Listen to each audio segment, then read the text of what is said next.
This is the If More Let's Divide podcast. Yo, guys, Charlie, what's poppin'? Welcome to the If More Let's Divide podcast.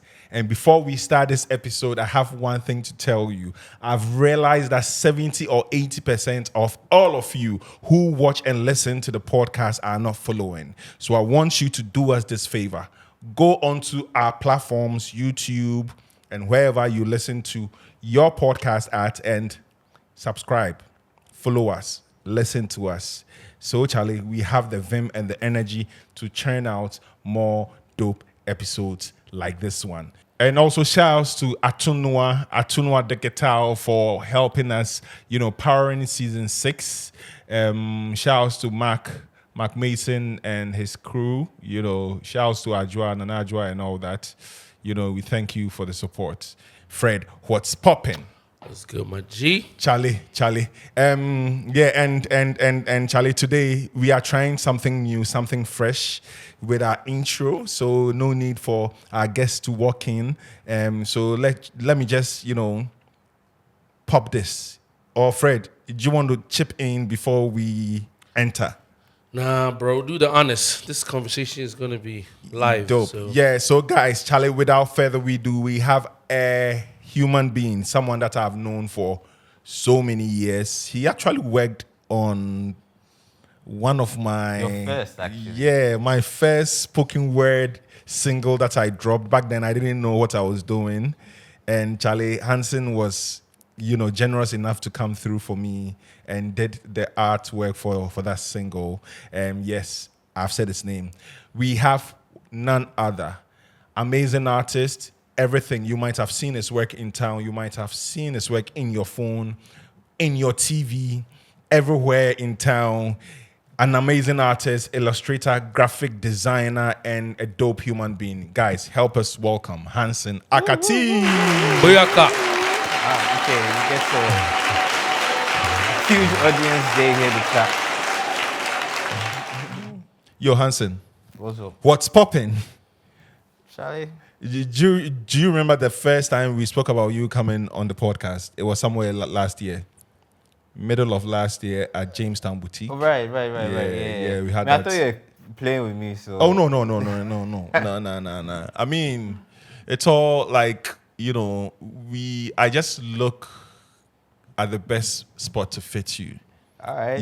We could have recorded it then, but Yeah. it would have been, it wouldn't, so I'm like, once we record, we are dropping it. Okay. With you. So, Charlie, we thank you for coming through the podcast. Yeah. You are crazy with a pen. And when I say with a pen, I'm not talking about you being a wordsmith. With a stylus. You engineer things off the top of your head. And I've seen you work. I've seen your work over the years, and I've seen you age like fine wine. If you look back from when you started, from when you started your first public, work till now. When I say public, something that you shared online. Yeah. Till now, how has the journey been for you? Oh, it's been winding. Like every artist or every human being's journey, it's never straightforward. Mm-hmm. It's always winding. You live, you learn, you make a bunch of mistakes, you learn from them, you grow from them. I think the advantage I have is I've always been a curious person. There's always something I need to learn to add to my toolbox. So like I'm always looking to learn, looking to grow, looking to expand my horizons and all of that. So yeah, I thought I was going to be a child prodigy at 20. That didn't happen. So I've left those dreams alone. And now like I'm not like in a race or anything. I'm taking it I'm taking things at my own pace. I mean, that can also be dangerous because you can be too relaxed. But you know, I feel like I'm level-headed enough to know what pace to go. So like, yeah, I'm Talking, soldiering on. yeah, talking about the pace, your pace, and how you feel, you being relaxed. You can be too relaxed without you realizing that, you are Yeah. relaxed. When do you create your best work? Like talking about how you feel. Like when do you create your best work? Or when do you work best? I mean, this would be a very broad question where I could go about it in many ways, but I would say I create my best work when I am most inspired by the work. When like the inspiration hits and I feel like I need to get this idea out. That's when I feel like I'm creating my best work. It just has to feel. It just has to feel like me, I guess. It's the things that I like. You know, like I wear my influences on my sleeve, and if it feels like I'm channeling something from like all the things that's like I consume or look up to, and I really feel good about it, then I feel like I'm creating my best work. Okay, cool. Yeah. What's up, G? Charlie, What happened? ain't shit, Charlie. Yeah, small. Ain't she? I know, man. Uh, the anecdotes. I mean, every logo that I've ever had in life, for every business, every venture Right. I've done, yeah, it's been Hanson that's ever. Like, Wow. he's the only person I actually trust to engineer a logo for me. But Charlie, Because he's so expensive nowadays. Nowadays, I need to triple my shit even. So let me keep see quiet. what so, um, but it's a. I'm listening to you talk about how when you're most inspired, and there's few times in my life as a creative that I feel like I can just give words Yeah. to an artist or illustrator, and it will bring back even a more advanced version of what I was thinking, like the best version of it. Yeah. And I've told this to Hanson, but I kind of want to get that out of you now to figure out how have you managed, because it's not just my work that I've seen you express, that I've Yeah. seen you do other things like that, and they've said the same thing. How do you channel the inspiration to bring out things the way that you tend to bring them out? So it's I've come to realize that being an artist is also means being uh, empathetic, like having a lot of empathy, because you are you are expressing the human experience. Um, you know, I may not know, I don't live in your shoes, I don't live in your skin, but I understand what it is to have all the emotions that human beings have. I know what it means to be happy, I know what it means to be sad, to cry, to laugh, to be angry, to be desperate. All these things are things that we try to like express in our work. It's not just emotions, ideas, thoughts, and things. So, especially, I'm not just an artist. I'm also a designer, and like those are like two different Disciplines. disciplines, Yeah. right? And like being a designer makes you, uh, you have to bring other people's dreams to life, and like you must know what it means to feel the things that they feel, to be able to bring them to life. And so, yeah, like it's a thing that I know I've always been deeply uh, empathetic, and that has helped me in my craft. And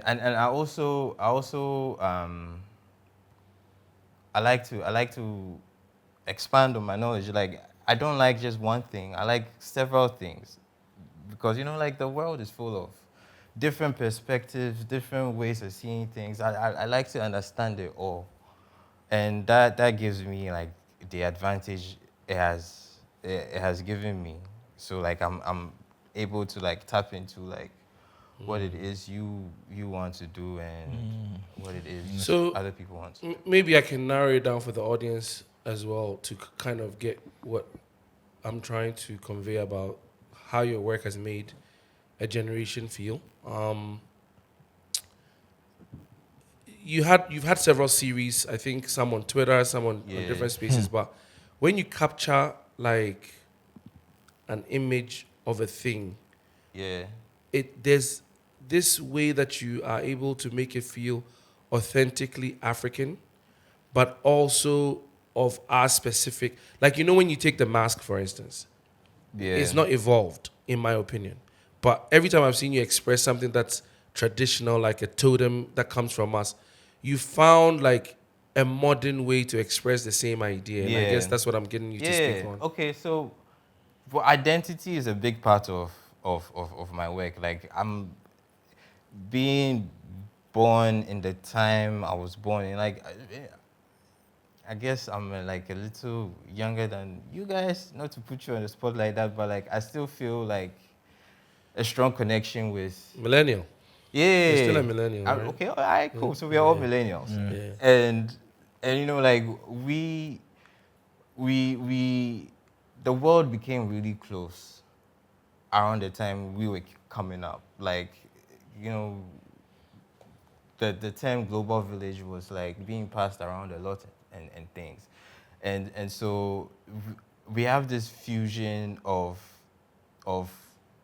influence from outside of our immediate environment and also our immediate environment and all of the history that comes with that. Like there's this mixed bag of influences. Like we've got like the Western influences, hip hop, movies, fashion, magazines, Japanese anime, and like your uh, Western sensibility, and your this thing, your traditional sensibilities. Me, I'm aware. My family is like deep traditional Ewe. Like there's no. I think we are pure blood Ewes. We are all from Ho, and so there's just a mixed bag of influences, and like for me, I don't feel like I fit in any real neat box. So like I get like sometimes I feel like I get an outsider's perspective of of things, and so like identity is very like top of mind for me. I like to explore what makes us who we are and things, and there's also a thing where as an artist I feel like I'm recording histories, I'm recording like the times as they are happening. And so it's a thing that I'm very conscious of. I think about, like the things that we like about, say, Black American culture and like all the things we know about from like jazz to the Harlem Renaissance to hip hop to, all the things that we love about Black American history, we know because it was recorded. Like people puts it down, and it makes me think about us and our contemporary histories and like who's doing The recording. the recording, who's keeping these who's keeping our identities the way we are. Like we are very far removed from uh, what we define as West African tradition. Like we are not Necessarily like fit in. you're not like the kente wearing what's the typical African painting, like the woman carrying like a pot by the Yeah. river. That doesn't define us really. We've become urbanized. There are things that has changed about us, and that's become who we are. And so that needs to be expressed as well, Expressed, yeah. like just recorded. Yeah. I don't know if my work necessarily celebrates this influence. It's just showing who we are right now at this point in time. Yeah, yeah. Dope. So you've spoken at length about a few things, and you said you are from Ho. It Yep. never hit me. I know it, but and I've never Whole banquet. consciously thought about it that you are from Ho, that you are Ewe, right? But now That's what they it's through and through. yeah, and I also realized that I don't know much about where you are from, your family, Yeah. and all that. I remember that a few years ago you lost your bro, Yeah. you lost your bro. How did that, Yep. it shape you? Yeah, I grew up from a very traditional family, I would say. My father and my mother, they were both born and raised in Ho. My father grew up to become a bank manager. He worked, Grew up to become yeah, that's what he did. yeah. His father was a farmer and also worked at the court magistrate, I believe. I believe it's who I'm named after. The original Hanson Akatti. I believe he taught himself how to speak English. The thing that my father or my family always taught me is that we might not be the richest, but we are very intelligent, and so that is something that you must always use as your advantage. Like you're intelligent. You have a lineage of very bright people, and like my father is also like that. His community really looks up to him. My father passed before my brother did, like 3 years sorry. prior. Yeah, Didn't know that. yeah, and he was pretty much buried like the way they bury chiefs and things. And yes, but my brother, it's a very difficult relationship because he struggled with drug addiction and schizophrenia, I guess, as a result of the drug addiction. And so the relationship was really sour. Why was the relationship sour? Was it because you hated him doing that? Like, was it a fight between you and him, Yeah, trying like- to get him to stop? I mean, And at a point, you just gave up. yeah. How did I think the emotions began with fear, then it became anger, then it became then I started feeling sorry for him during like his final years.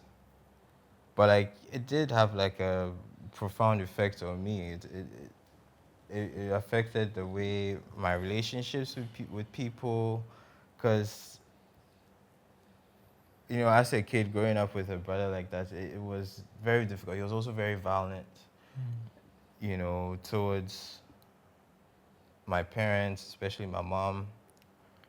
And so like, all these things have like a profound effect on my character and who I am. It's just like, that's also like a piece of all the trouble that's burdened me. But like him specifically, like when he died, I just felt, death has this finality to things. There's no coming back from it. Like, like at the back of my mind, there's this small sliver of hope you'd feel like, oh, maybe things would get better. One day he would get better, and then like, but Shai, he died, and then what that taught me is was that things don't get better. Things, unless you make them, unless you they don't magically become better because you wish it. Yeah, Mm-hmm. yeah. Yeah, and unless you make it better, you put an effort. So like, it was really, I think his death affected me way more than Your father? Yeah. It's funny because like I felt like I thought I kind of like trained myself not to be emotionally connected to the problems of my family, because like I don't want those things to inhibit my progress. So like I just always felt like the best way to go about it was to like just cut it off, which is why I don't know much about like my because like I don't like talking about it. It's not like, it's not fun for me. But one thing I remember your face when you told me that your brother passed.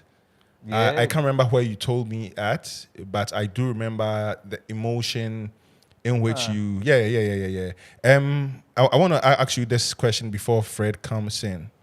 If you were to draw your bro right now, where would you put him? How would you represent him? He had a, I'd say he was he had a beautiful smile. When he said it, the image, the memory that came to me was him smiling. He loved to smile. He loved to, even though he had all this darkness he was struggling with, he did love to smile. And so it's like there's a memory of him. My parents, they did like a they renewed their vows in '97. Okay. They had a traditional wedding. They did like a Western wedding in '97, and there's a picture of him where he's smiling, and it's probably that's like probably my best memory of him. That was All in the way 97. Yeah. Wow, that's crazy. And talking about all the way, it just hit me that we all went to the same basic school. Yeah, we all did. Yeah. Martin de Porres. Yeah, so Martin de Porres. Shout Oh, out. I never knew that. Yeah. Hanson went to Martin de Porres. Oh, wow. By like junior by so many. Yeah, many the time I was years. a kid, you guys were at GSS, I think. Me and Nate used to come to the GSS block to collect money from Benson. Benson, yeah, Charlie. Yeah. Shout. Wow. Yeah. Okay. Yeah. Maybe now I'm remembering you as a kid, maybe. Hey, Charlie, it was B, Nate, and Fifi. Sam. Yeah. Your brother was older or younger? Older. Okay. Way older. Like, there's a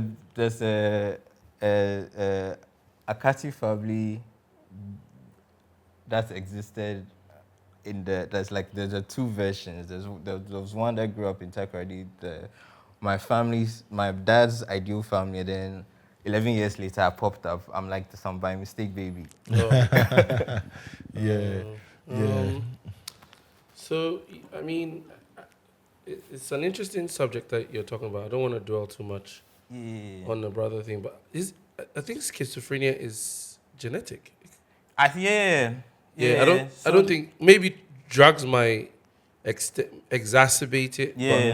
But I think spark it. but I think it's genetic. Yeah, it is. And it's also, I'm just, just little knowledge I have about it because I read about it a little bit. I think you saying that your family is quite intellectual also kind of triggered that memory for me, because I know schizophrenia is closely related to highly intelligent people. Yeah. So maybe that's something that, I don't know what that information does, but just putting it out there. It's genetic, and it could be sometimes things that are out of your control, especially when people are going through things where it's internal and it's biological and they can't do anything about it.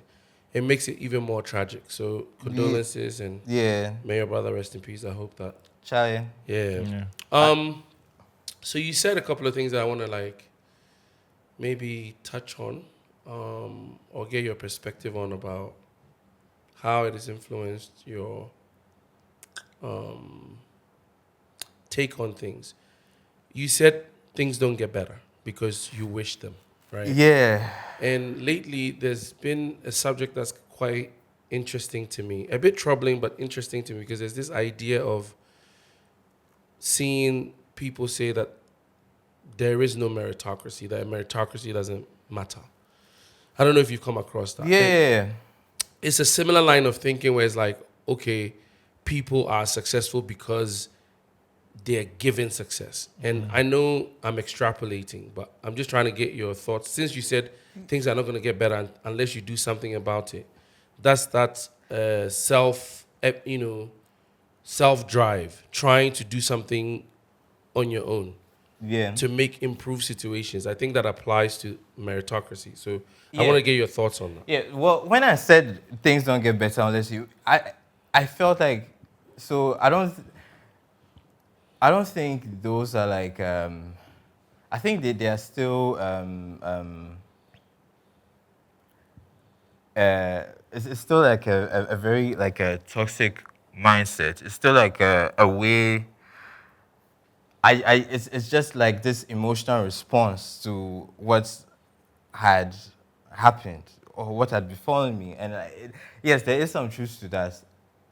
And in regards to this meritocracy thing, there are like forces, external forces that are bigger than us, that influence us, that affect us, that we all do not have like a lot of control for. It's not easy to game the system. I feel there are lots of I can't remember the word I'm looking for. There are some outliers who beat the system, but I don't think they are the norm. The norm. They are not like the you don't see. I mean, Bill Gates is even a bad example. Like, or like you. Oh, let's just use him as an example for now. You don't point at him and say, "Hey, if he can do it, so can you," because where he comes from, Yeah. he's from a country that has more opportunities. For one, he comes from a family that's Affluent, like, well, yeah, sets him up and things. But like, if you are coming from external forces, are big, are far too great, and because like the from the jump, education is a huge factor. Like, the way we are oriented from birth is a huge factor in how you apply yourself to life. And if you're not given the tools, if you don't, you like you think it's magic. Yeah. What do you guys think about, since you both have contributed, I just want to like ask you, see, I think education is a fairly modern concept, formal education. Yeah. There's a Fairly. clear difference between that and access to information. Yeah. And so the framework of meritocracy through education is now being spoken in modern language in a way that makes it seem as though some in Navrongo, they had their own way of doing things, and there was information there. Yeah. And there was the ability to access and apply that information. And that's really what I think should be the crux of the conversation, because you can't become anything if you don't have information. But the world has become so wide that you can take the contrast of Bill Gates to a circumstance here, but merit is simply trying to say that not because of your bloodline or what you look like or who you know, but by your own ability. Yeah, I mean, you soldier on in spite of these things, but they still are standing blocks that come in your way. It doesn't take away from your strife and your soldiering on. You try to advance. You try to proceed in spite of these things. But So I'll give you an example. I just want to. This is interesting to me. There are Ghanaian artists, illustrators, Yeah. whatever, that may have had access to Parsons. yeah, I don't doubt that. yeah, To MIT, to Yeah. all of the technologically advanced places where you can go and become a creative. yeah, But for our generation, and I'm not trying to bloat your head up or anything. I'm just trying to say that Oh, your you can gas me impact. up for me, I like it. I mean, your impact cannot be reduced to the access to education because your art speaks for itself. And that's what meritocracy to me means. It doesn't. You can go to the best school if you don't apply yourself or you don't have the talent. So yeah, I would this thing. I'll speak on that. I'll speak to that in a bit. But like, I just want to segue a bit. You know, like the book Dune. There's the two huge blockbuster movies out, and there is the character Paul Atreides. There's this thing that is said about him. He wasn't taught things. He was taught how to learn. Which what that means is that he's able to adapt. It's something that you can teach people. You teach them to adapt, and I think that is what my privilege and or what education does. I don't think education necessarily gives you all the information, but it teaches you how to learn. It teaches you how to access the information. And so for the people, so that's what I speak of mainly when I speak of the privilege we get from education, is that we know how to access knowledge. It's not everybody knows how to do that. Not everybody knows. People are even intimidated by the use of the internet. To put, how do I know? It can be people are intimidated to walk into banks to ask questions. How do I they are all these things we take it for granted, but we were taught these things, and not everybody was taught these things. There's in our society, there are class separations, and there are people like to keep things the way they are, like to keep things divided, only me and my people deserve to go to this place because we are worthy of this place. It's something that buildings are built to be intimidating, even You see, the reason why I challenge some of these ideas is you said something that's profound from your own history. Your grandfather was a farmer. Yeah. Then your dad became a banker. Yeah. And then consequently, he was respected by the community for his knowledge. And he said to you that you guys have to tap into your intelligence. Yeah. And that is a natural consequence of right? And so if you say a building is, say maybe I set out, right now I'm in building, right? Yeah. And I set out to do a cultural center, and I want it to be a monument of African cultural experiences. Yeah. So I want to build something that is impactful. Yeah. My intention was never to keep anybody out. But several years from now, because the access, maybe the location is in cantonments, inshallah. And then the people that patronize it are going there significantly more, and maybe younger kids from Cape Coast can't access it as much. But my intention was never to keep them out. So the idea, I'm just afraid of telling people that society is intentionally trying to keep them away, because you can't come from farmer to bank manager to this thing if somebody was trying to keep you away. It was an application of self. Well, No?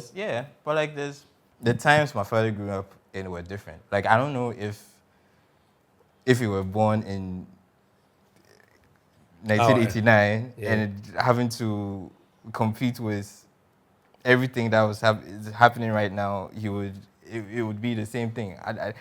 His time was different. So you know, like I said, I think the knowledge we are given also opens our eyes to the obstacles that we face, so that we can navigate them. Okay. So Cool. that's how I see it. That's the thing. Like I do not like the feeling of ignorance. I don't like knowing that. I don't like the idea that there are like forces that I'm not aware of that can be like. I need to know so that I can like circumvent these things. The more you know, you don't know. Is that a thing? Yeah, there's a quote like that. Yeah, so like you keep,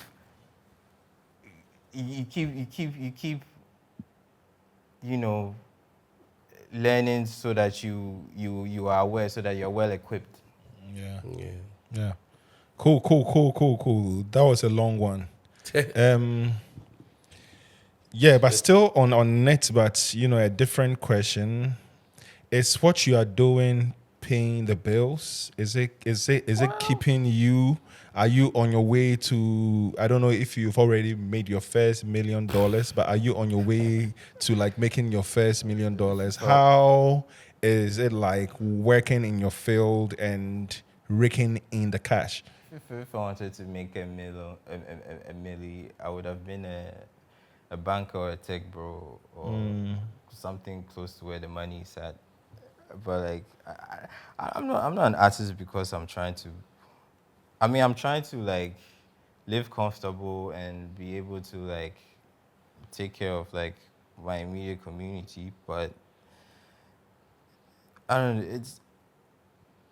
It's just what I know how to do best, and so I do it, and I try to have it sustain me as much as possible. It's difficult, but we are figuring it out. Like especially in this country, there's a lot of you know, like we don't consider like the arts too much. It's seen as something, I don't know, things that are intangible we just don't value, because like intellectual property is not like a tangible product, so people can just take it and do as they please with it, not considering where it comes from, or like, you know, the amount of hours and time or knowledge. I'll give you an example. If you go on Bold Foods right now, like 80% of the vendors over there are using the same jollof picture. Like there's no care or thought.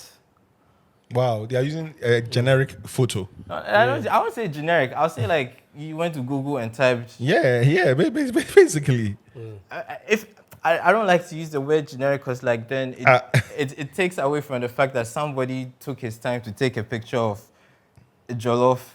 Somebody's jollof picture is there. Yeah, exactly. So it's a general thing. Okay, it's something that they picked up. It's not what they cooked. Yeah. So they are showing you something fake. Yeah.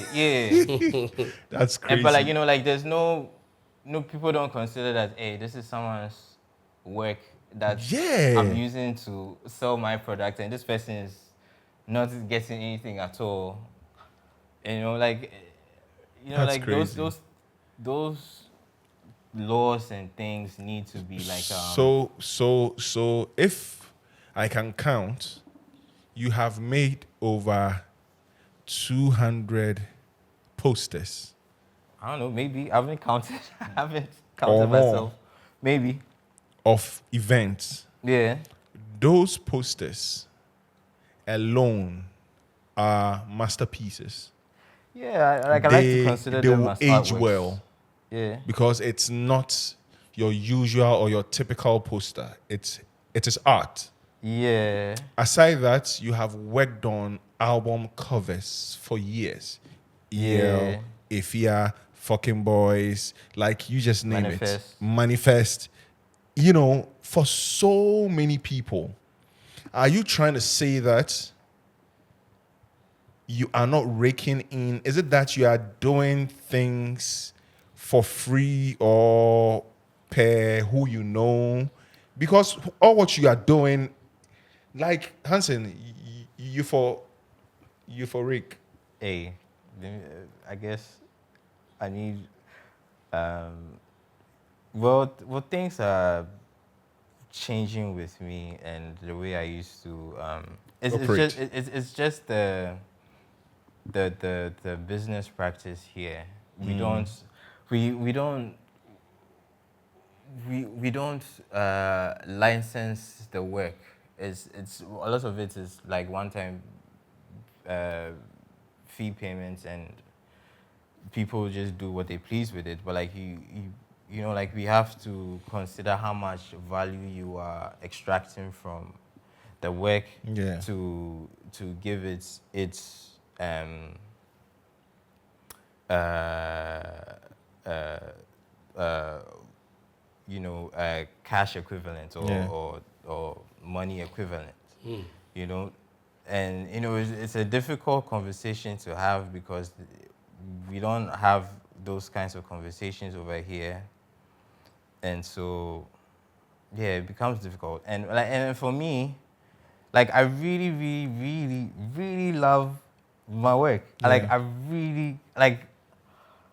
To be very honest with you, if I didn't need to eat or like live or buy stuff, I mean, I do it regardless whether it's this thing. I'm being paid for it or not. Like I can't help but express myself. Yeah. It's just human nature to want to express yourself. And like human beings, we have like many ways you could do it. We do it by talking. As creatives, we need more. We yearn for more. So like either through poetry, through music, through architecture, like we just have this need or this yearn to bring forth things and say, this is who I am and how I think and where my mind is at. And it makes me feel like I'm alive and I'm present and Yeah. I exist. But Hansen, I will tell you this. I have been dealing with you for so long a time, Yeah. whether with work or we are just tapping in, talking about who is the hottest artist right now. Talking about so many things. But I feel you are so talented, and when I see I you, hear I that, see but money. hey, Like I think you I should know. be having your own T line. Well, I'm working towards all these things. And I know I'm really slow at these things because I'm a bit of a perfectionist. If it is not a certain way, I don't do it because it's not the way like I want it. But I'm working towards all these things that you wish to see from me. And We spoke about this thing like 10 years ago, yeah, if you don't remember. I know. But Charlie, I don't know, man. Life happens. There are these standing blocks that we spoke of are also in my way. There's there's also, I know, like, I have a lot of people that I know I have a lot of access, but it's also difficult for me to tap into those. Why? Why? I don't know. It's just in my nature, I guess, and I'm working really hard to Break it. break out of that, Mm. mind state and mindset. But like, it's just You I'm just solo. you like have been that. doing stuff for Future, right? There in the past, In the past, the yeah. very beginnings, the early beginnings. Yeah. And we've talked about doing things again, but like, like I also like was also working to be in a better position to like re-collaborate, because like like like I said, like building I'm working on building a stronger foundation for myself. Do you have a team? Yeah, I have a team. I have but like it's not it's you can say you have a team and then still not amount to anything. You need to have like you just need to have system and structures in place. And a Like, plan? yeah, like this the structures that are like important for me. Yeah. And I need a team to build those structures. Yeah. Like right now, I'm in a better position because I have international representation. So like I don't need to like rely on the failing art system in Yeah. Ghana like that. I Yeah. don't. I still get work from here, but like I'm glad or fortunate to be able to have work that come from elsewhere. I should have tapped in with you a long time ago, because, like I always say, what I have to say without you being there. Like, you are really dope, and I'm not saying that because you are here. I've told you several times I know. in the past, No, I So, know Charlie, how. time having things perfect will kill so many things Listen, for you. do you think I don't know? Yeah. Okay, cool. Let's move on. There was a time, I don't know if you're still doing it, but there was a time where something came over you and you were just drawing women. Something came Like, over me. yeah, I don't know. Like, it was a thing that you were doing. Yeah. And Charlie, sexy drawings. Yeah. Like one that you would see and go like, oh, wow. Yeah. Yeah. What phase was that? What was it? Was it a project? And what happened Yeah. to it? And why was it always women? Scratched. It wasn't just always women. It was Mostly men too. women, please. Yeah, but it was meant to. But okay, it started with. So I wanted to do this thing where like I was more consistent with drawing, but like also like do it like master my skills in anatomy. So like in anatomy, anatomy is basically learning the human figure and like learning how to draw it, understanding it, or like the muscle, the pegs, how like the shapes, the relationships between like the shapes and all of that. And so like the first one that I did, lots of people could see themselves in those drawings. They were saying like, "Oh, you drew me." Like, well, I didn't really draw this person, but like they would say like, "Oh, you drew me," and like they'll be grateful for it, and like they'll just run with it. Like Hanson drew a picture of me, and then I'll be like, I guess it's you now. And Wait, so it looked like them? It wasn't I necessarily mean, like them. like the very beginning of doing these drawings, yeah. I wasn't like thinking about drawing anybody in particular, but like Was it off the top? no. Like because I was studying and things. I mean, some of them are off the top, but because I was like a conscious effort to like improve my skills in anatomy, it was like there are like references and studies and things. There's nothing wrong with references in arts. Like it is vital, to be very honest. But so so I was thinking. So that's when the idea came to me, because I'm also influenced by artists like Apollonia Sinclair, Dean Yigo, Dean Yigo especially, he had this character who he would draw in all these provocative in all these provocative scenarios, but like they were like very cartoony. I think Dean Yigo could have worked for Disney, but like this is what he chose, and it's sex or erotica has always been like a huge subject matter in art, and like I wanted to put my spin on it. It's I think it is very difficult to arouse someone through a drawing. I don't know, it's just there are depths you have to like dig into. I feel it's like I spoke about earlier, like capturing the intangible is something that I've always it's something that has always intrigued me, and like this idea intrigued me greatly. And so then I wanted to shock myself first and foremost. I wanted to see, is it possible for me to like shock myself?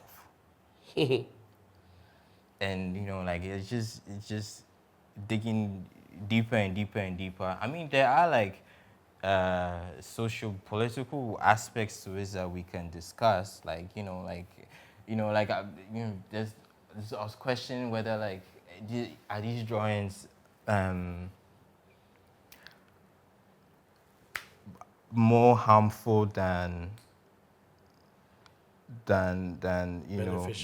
beneficial, especially to women, and how women are already perceived and things. So like these are all questions that like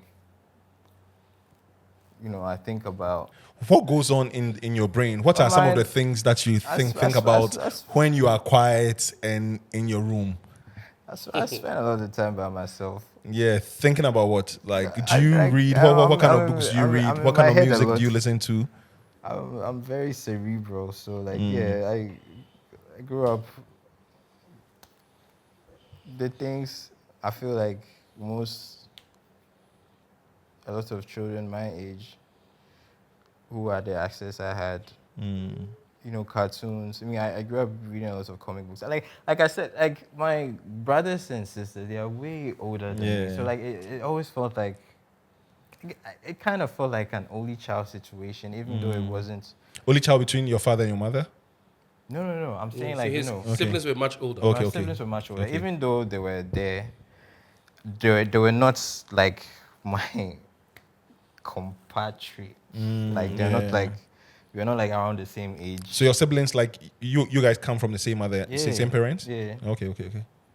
Yeah, but like they're all way older. So like I used to spend a lot of time in the house by myself, in my head, fantasizing about just the world. And like I used to read comics. Like my introduction to the Marvel Universe was Fantastic Four, and they would travel to space and they would have all these space adventures. I used to spend long hours just putting myself there, like, being the Silver Surfer, going up against Galactus, the Skrulls, the Kree. Like, you know what, Hanson, in brain, I know in brain so well. Like, your brain travels. Like, I feel like because there's nothing to do really. It's just comic books and cartoons, and then my imagination. I think I have a very active and wild imagination. So I sometimes like people bother me when they're trying to talk to me. Like I'm in my head and it's more fun. Yeah, yeah. You know, yeah. it's you can create worlds for yourself, and which is why I guess, you know, I like the things that I like, because then there's a lot to immerse yourself in. To go and enjoy. You know, I'm listening to you.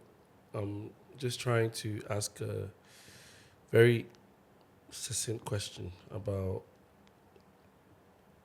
what you're struggling with in terms of Mutombo said 10 years now. He's been trying to say that you need to be bigger than you Yeah. or whatever. So many other things could have Yeah. happened.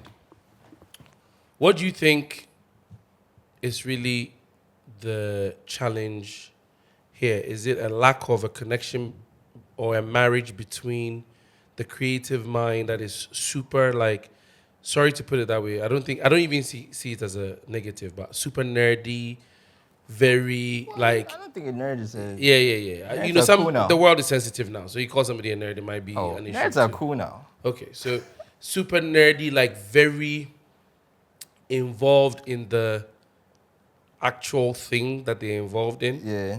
And someone like a Mutombo or myself or somebody else seeing the potential of it, seeing how we can bring your brain to life, where other people can also tune in, because kids cannot get into your head. Yeah, exactly. You have to bring it out.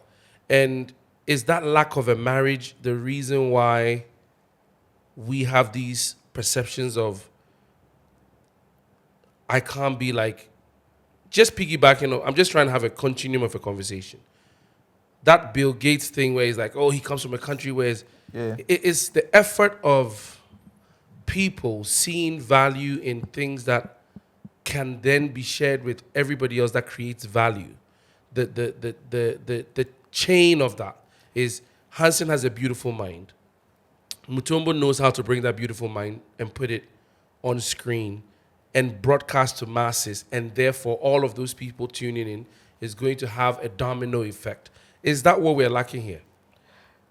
A sense of community is, I guess, what you're speaking to. It sounds like you are... Not necessarily not community. necessarily, the machine, the system that creates commerce out of the beautiful minds. Yeah, I guess to a large extent, there's... Or we don't value its contribution. So for like, it takes, I'll say movies, for example. It takes a small village to make a really good movie. It takes a lot of money, but you know, a lot of people may not be willing to invest in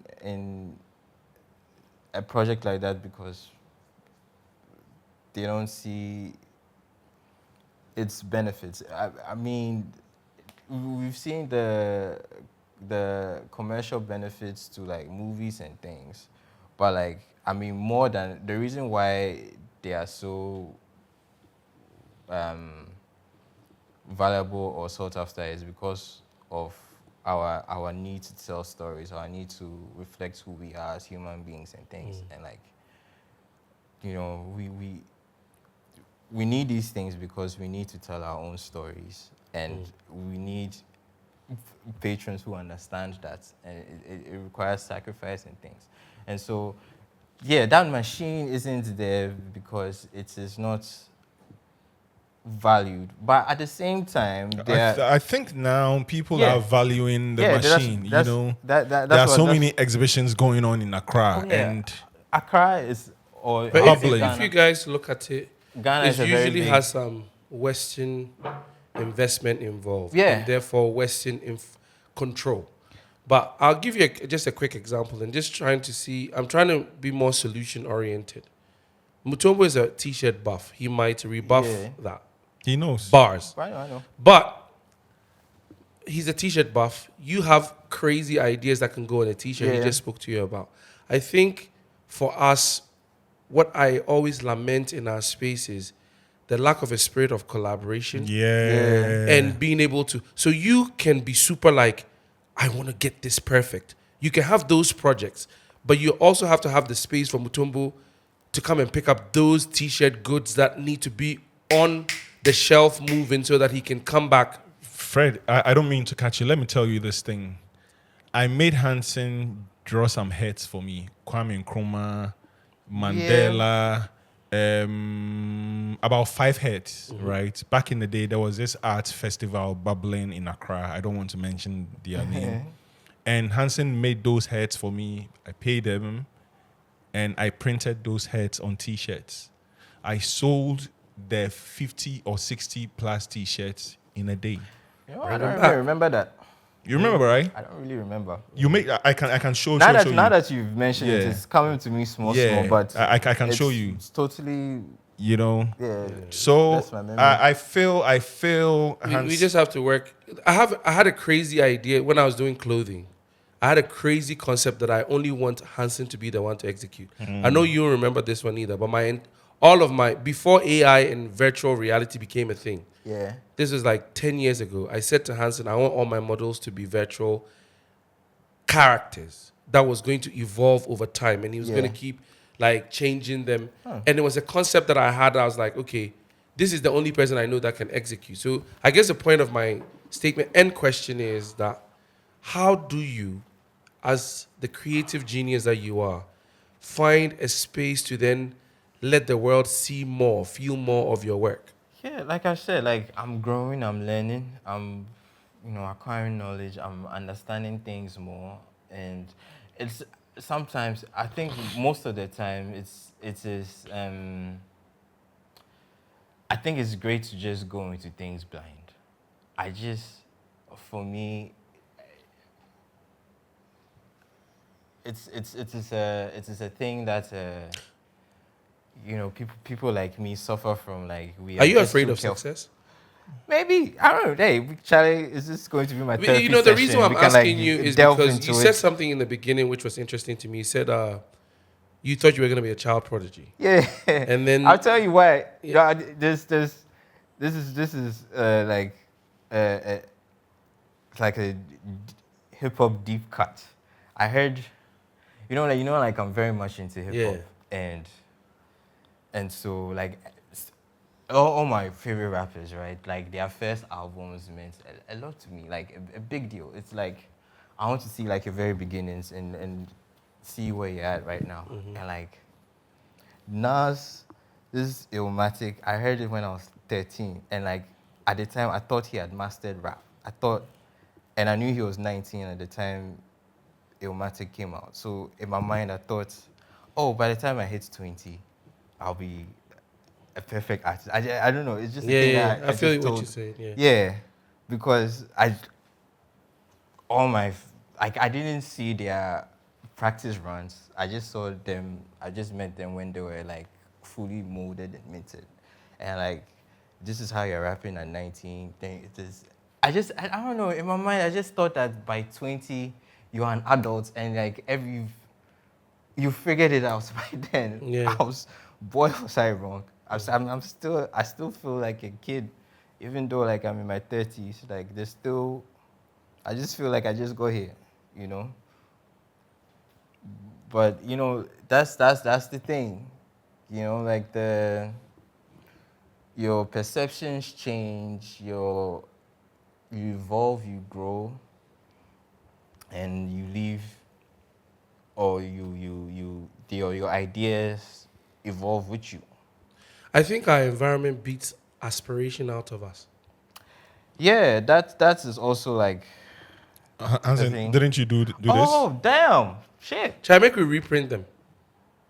Tombo, we need money. Wow. I think I've seen these. Didn't you do this for me? Yeah. I know that's the way I draw, but I don't remember like Yeah. drawing. Make we them. reprint them. 2012, 2013 Whoa. there about.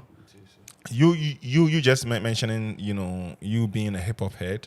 That Yeah. I know that for sure. I know that I a whole lot the because we have. Hippity hoppity. Yeah. What songs inspire you? Like, have you had a song that drowned you?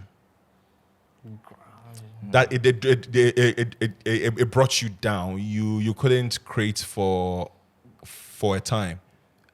I don't know if I know songs that make me feel sad. Like, If I would mention would make Fred angry because he doesn't like them, but Oh, go ahead. Nah, I'm open-minded enough. like, but like I remember like having this very bad reaction to like a song like Tupac's Brenda's Got a Baby. Like it makes me really sad. yeah, yes, yeah, true. Brenda, like it's not a thing that's I like to like yeah, because he's he tells a story of this really really sad situation Yeah. which you know It's a dope song though. it makes me really sad. And that same period, Tupac dropped. Is it on the same album? Life Goes On. How many brothers fell victim to the street? Rest in Yeah, I peace. mean like he's also someone who is, I would say, is also an empath. Like he may not have lived the life he purports to have lived, but the people around him did, and he's able to channel their stories through his art. Tupac? Yeah, Right. like he's not really a Yeah. thug. I mean, I'm everybody. I don't want to talk about Pac. Everybody's I'm the biggest Pac fan, but I know, but like that's that. I mean, that's true. That's true. He went to art school. He did all the Yeah, nice he- things. He was yeah, a nice kid. You're able to channel, but like make them in a way that's like you feel it too. Like no matter what time, what distance. And I think that's what a poet is, isn't it? Yeah. A true Yeah. definition of a Yeah. poet. I think Yeah. Pac was that. Yeah. So he Yeah, was able Fred, to channel stories. your music you, question. you saying that Illmatic was impactful to you, and Yeah. Huge. it's as impactful to me as RD was for me. Yeah. I never, even though I heard Illmatic and I'm a little older, it never clicked with me as much as Yeah. Reasonable Doubt did with me. And music is such a powerful thing. I wonder how music like basically plays out in your creativity. What's your relationship? What's your work relationship with music? So like I'm always working with music on. That's one thing. I think it just spurs me on. And I don't know. It's also another world I could get lost in. Like hip hop, for example. It's not just melodies or beats and words. It's lifestyle. It's mindsets. It's philosophies. It's it's a worldview. Yeah. And these people are, expressing themselves and at the same time being cool. They are able to hold these two things at the same time. And I also am able to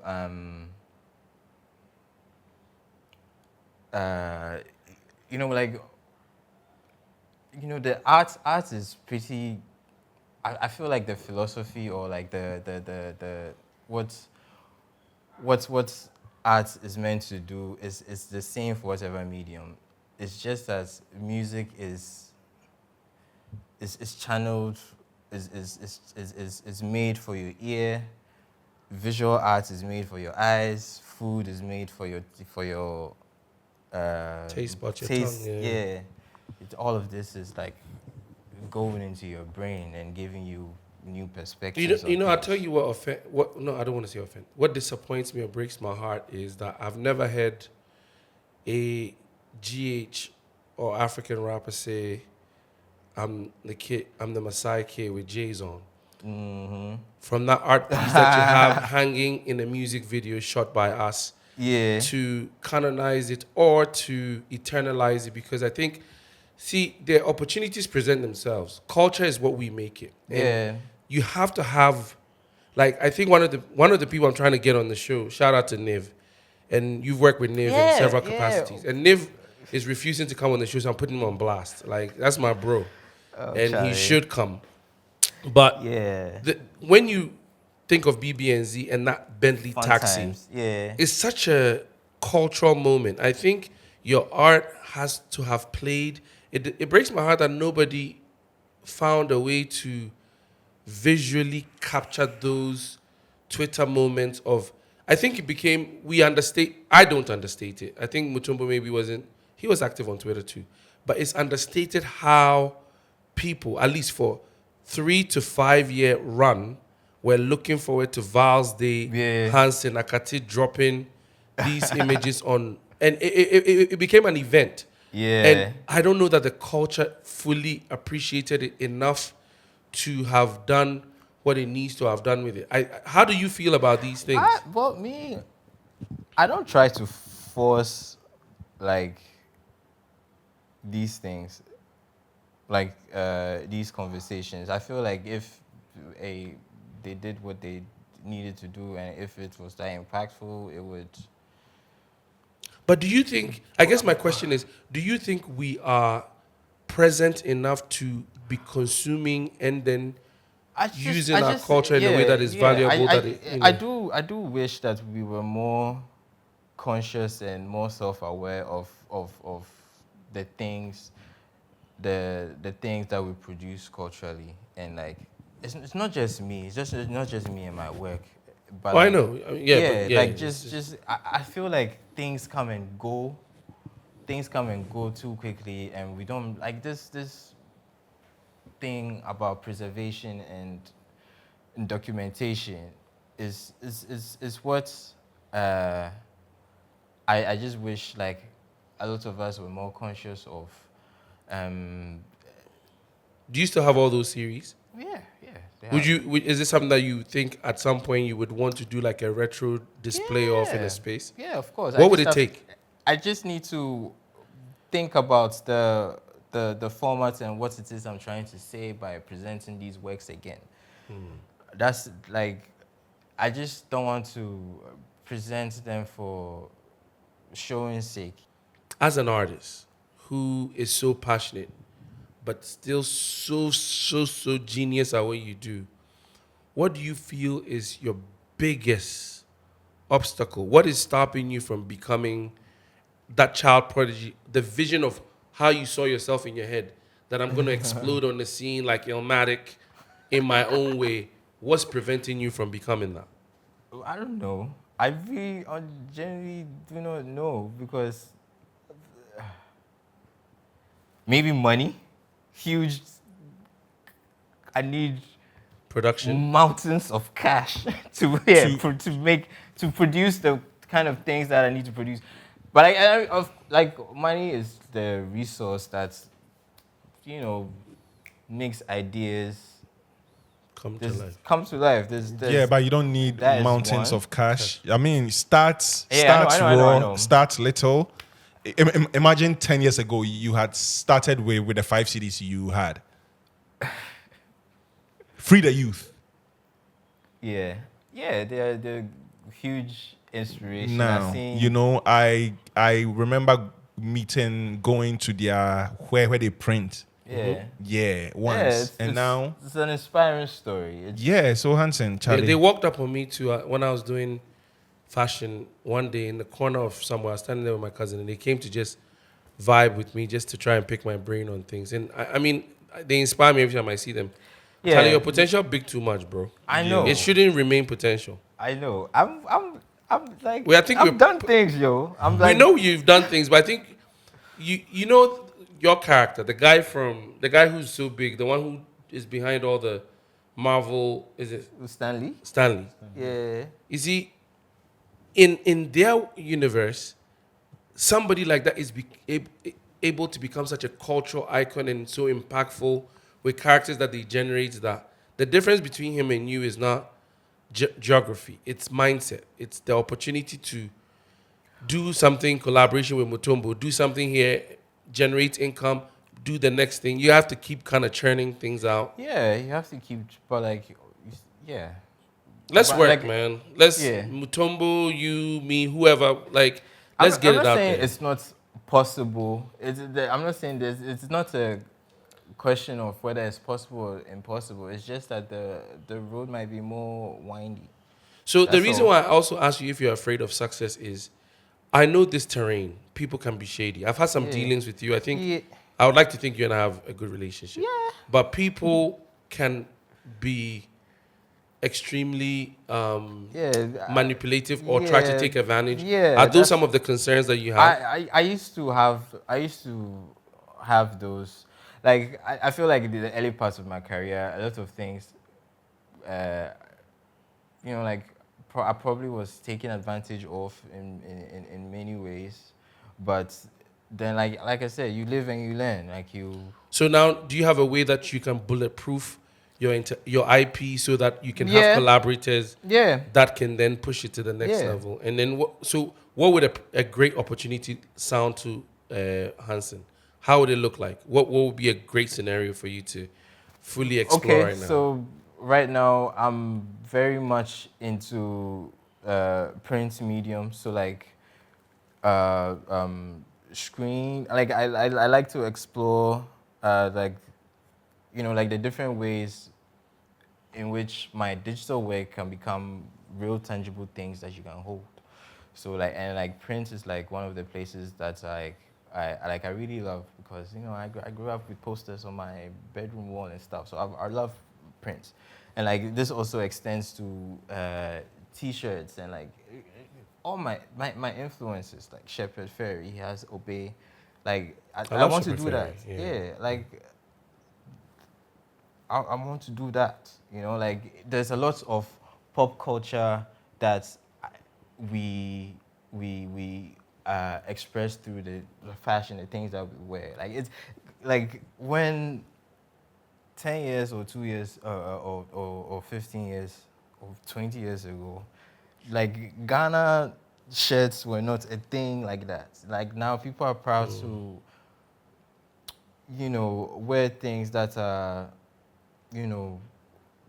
culturally relevant to us. Yes, absolutely. Yeah, and like we've just scratched the surface. We can go delve even deeper.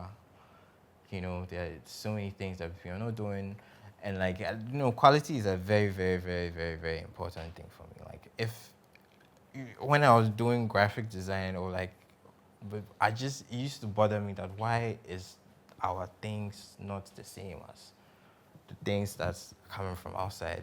But you just have to learn, you have to understand, you have to know where the things are Right now, coming there's from. full access, man. The internet is a great place. Yeah. You can sit here and order and everything. You just need you just need Yeah. the right agreements in place, and things should be able to pop.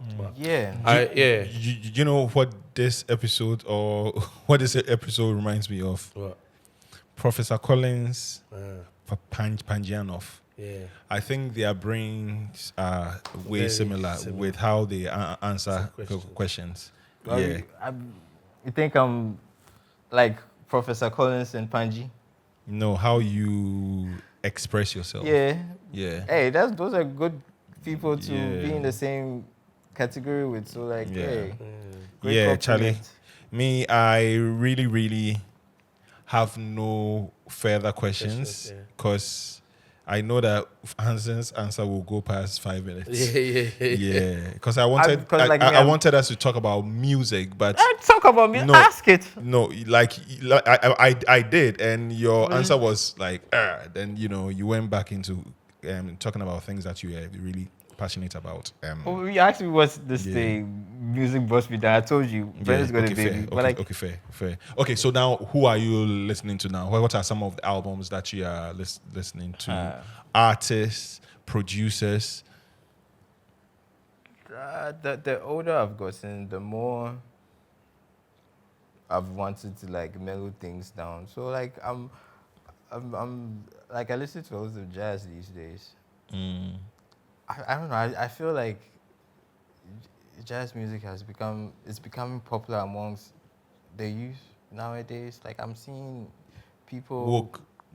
I don't think it's a woke thing. People are just, Hanson is leader of the woke school. I was going to say hey, Charlie. woke. I don't think it's, well, hey, if The, you the say way it is, the way Trump hates you guys. Yeah, he's a hip kid. I no mean, more woke. that's funny. That's funny. That's one of the funnier impressions I've seen of Trump. No more woke. No more woke. you want to make the place turn like this the 1940s Germany. It's a slippery slope. but Charlie I think we have to Hanson, fight Charlie. I balance. mean, this episode has been windy, but we still got I didn't finish the people I listened. Okay, I'm sorry.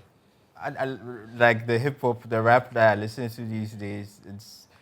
It's like Rock Marciano and then Same. like, Freddie Gibbs, of course. Larry June, Their album with 2 Chainz. 2 Chainz, dope. It's like constant. Life is beautiful. It's a dope album. Yeah. It's a dope song. Pure Khan, Yeah, shouts Kojo Q, who was on the podcast. Yeah, Ayat as well. Yeah. Manifest also has like a super banging album. His new album is, I don't know, it reminds me of Electric Circus, Common. Yeah, I Common. know like Common had like it became more eclectic with Electric Circus, and I don't know, just maybe if I find first we can have this conversation. Yeah, but I know you are so into beats too. Who are some of the producers that you like Madlib has always been like a staple. Staple, yeah. For me. Who is doing Black Milk and this dude Fat Ray? What do you think about Alsran? Who? Alchemist. Alchemist. Yeah, he has. This is what his second win, I guess. He's on a roll. He's on a roll. He's been reintroduced in this section of rap. Yeah. This abstract formless. This. You see Freddie face. Yeah, Charlie, people like to. I love that you guys love it. Yeah, Charlie. Primo. I'm a primo. Yeah, but Primo 2 just dropped a single Alchemist with Rock. adjacent. Yeah, Primo 2 just dropped Amani a single. Exchange. With Amani Exchange. Yeah, very very dope. This is Rock Marciano, but the song is titled Amani Exchange. Yeah, Amani Exchange. Yeah, very very dope. But like, it's okay, a way you can get into that kind of rap is you can make comparisons with visual arts, like surrealist arts. Like it's like the arts behind you right now. It doesn't have like the perfect form. It's not like the perfect, but like it is impressionistic. It is. Oh, I sounding mean, they're like- ones that I guess I'm an ODB. I'm a Busta Rhymes early days. Those Yeah. were the Yes, okay, so like yeah. those rappers, for example, you see how formless and abstract they can be. Like these even rock- Method Man, Redman. Those guys. Yeah. These new rappers, they are kind of Redman just dropped a solid album. Crazy album. they're kind of tapping into like what's the feeling of those records sound like, but not necessarily like reproducing it. It's like I said, it's impressionistic. Yeah. Yeah. And I just want to say this just to piss people, but it's the truth. It's my truth. I don't know how you guys end up making Kendrick bigger and better, or make it sound like Kendrick is in a good conversation before Nas. There's no way Kendrick Before Nas? is a better rapper Before than Nas? Nas. Look, people have been saying online like Charlie. Kendrick is top 3. I'm like, what? Of all time? I don't think Charlie. of Yeah. all- Nas, I mean, I have my Yeah, my fights with Nas, but Nas is a goat in his own right. but like Charlie. I mean, I'm not mad at Kendrick being in top 10 conversation. Charlie, guys. To pimp a butterfly takes him out. Hey, that's Sleeper. Charlie, guys. Nah, that's Charlie. my all-time favorite. That's like the last generation, the last decade. That's like the best hip hop album to come out of. Who? It's not better than Good Kid, Mad City. I think it's better. Really? I I think Good Kid, Mad head City and is shoulders it's like above. what Snoop Dogg's album was to that our generation. Yeah. Yeah. Anyway, Charlie, guys. Charlie. dope. Another amazing episode with a crazy guy, Hanson Akatti. Boyaka. Guys, I knew that this guy's answers were going to be very, very long. You know, I just asked 4 questions or 3 questions. Really? And yeah, but it's been dope. You know, as usual It's too funny. with this guy. I know him so well. I know how dope he is, and after we are going to talk behind the scenes to see how, you know, he can give me some coins. But Charlie Fred, what do you think You about give the me episode? coins. You are the ones who say you know the Hanson, way to money. What up? I know I've told you this in private, but I just want to say to the world in front of the cameras that I really think you're a genius. I think you're one of the dopest motherfuckers to walk the planet. Like, in terms of your art. And my brother's an artist, and I love him too. And Of I think course, he's shout dope out as to fuck. BD. But I really, really, really know that your work is deserving of global recognition. Yeah. Yeah. So keep soldiering on. Let's figure it out. Let me just say this before we end. Like, it is more important to me that I make the thing than, say, having the recognition that you feel like I deserve. Charlie. And maybe that's the problem. Yeah. We need to fix that. Yeah, more we need to important fix that. Yeah. We need to fix that, Charlie. Yeah. Charlie, guys, shout out to Atunwa Digital for powering season 6. Atunwa. Yeah, we thank you for coming on board. You know, this podcast is steadily growing. And Charlie, you guys should subscribe. Like I said earlier, about 80%, 70% of you haven't subscribed. So please do, you know, it helps us, give us a boost to produce more dope episodes. You guys should go on Hanson Akatti's pages. Google him, Hanson Akatti. HansonAkatti.com. HansonAkatti.com. Just check out his Stores work. coming Just- soon. Yeah, just You heard check- it here first. yeah, just check out his work. And Charlie, the If More Let's Divide podcast. Subscribe. We are through. Like,